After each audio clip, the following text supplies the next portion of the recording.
శ్రీమాత్రే నమః. హరి ఓం. ఇప్పుడు చెప్పబోయే శ్లోకము విష్ణు సహస్రనామాలలోని 90వ శ్లోకము. ఈ శ్లోకాన్ని ధనిష్ఠా నక్షత్రం 2వ పాదం మకర రాశి వారు ప్రతినిత్యం పఠించినచో సకల దోషాలు, గండాలు, ఆపదలు తొలగి జీవితంలో అన్నింటా విజయం పొందుతారు.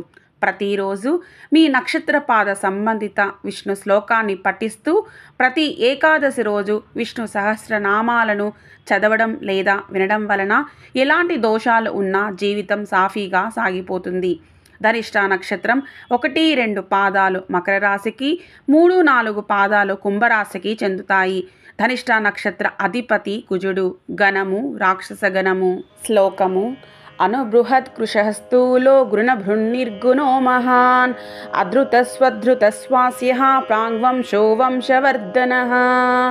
అనుబృహత్ కృశస్థూలో గుణభృన్నిర్గుణో మహాన్ అధృతస్వధృతస్వాస్యః ప్రాగ్వంశో వంశవర్ధనః. అనుః బృహత్ కృశః స్థూలః గుణభృత్ నిర్గుణః మహాన్ అధృతః స్వధృతః స్వాస్యః ప్రాగ్వంశః వంశవర్ధనః.